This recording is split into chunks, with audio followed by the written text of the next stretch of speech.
I just finished public school, I'll tell you why it's great. Waking up at 6 a.m. to pledge allegiance to the state. Yeah, it's true.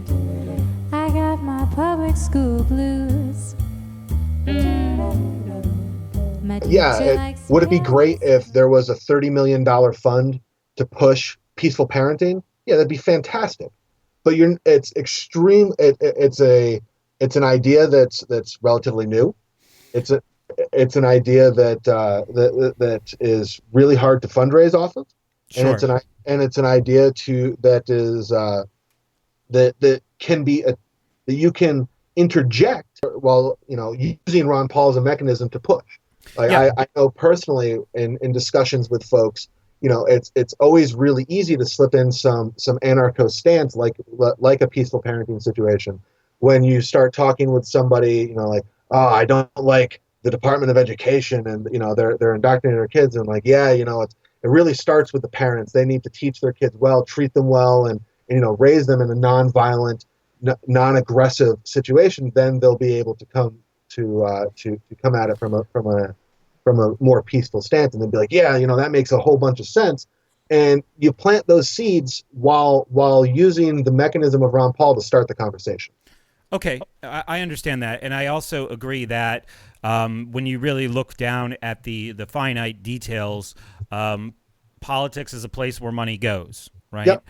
And the reason why I picked peaceful parenting as an example is because parenting is something that has been talked about for a long time, and people might not, in in-person situations, they might not say, oh, I would really appreciate and accept some feedback on your observations about my parenting. Like, that doesn't go over well.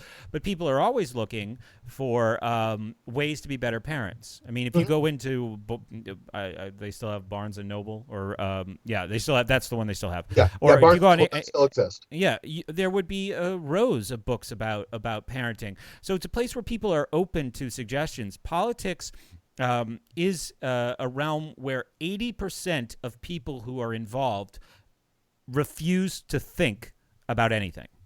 Right. Mm-hmm. So I mean, you see that all of the campaigning, once we get down to the nominee for every party, is fighting for 20%. Fighting for 20% of the vote. Now, that's a lot of people, granted, but I just have. Well, it's actually even less than that. Oh, I believe you. I believe you. If typically, from me working in politics, from what I've seen, it's typically 2 to 6% that you're looking to sway. That those are the people who are willing to actually go to the polls, vote, and sway.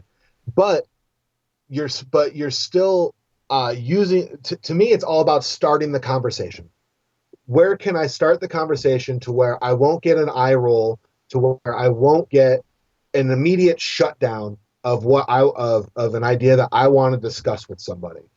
And if I can use a political mechanism to penetrate through somebody's closed off mind and then plant that seed, to me that's time well spent.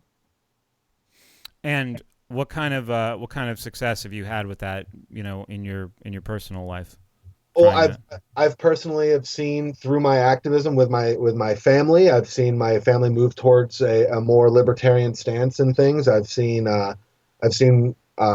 personally friends and family getting more leaning towards that. But sadly, leaving college and whatnot, most of my high school friends are long gone. I don't really talk too much with them anymore.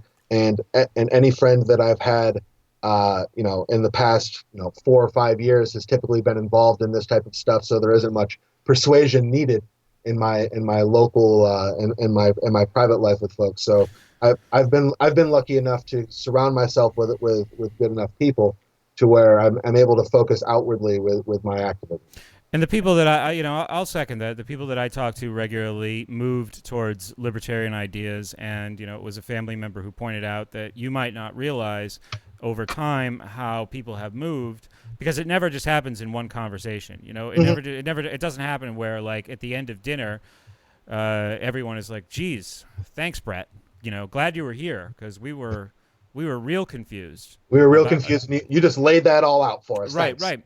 But I mean, I never got anyone to not vote and to say, you know, I stayed home today because I'm not going to go sign off on a system that allows people like this to compete for power over me.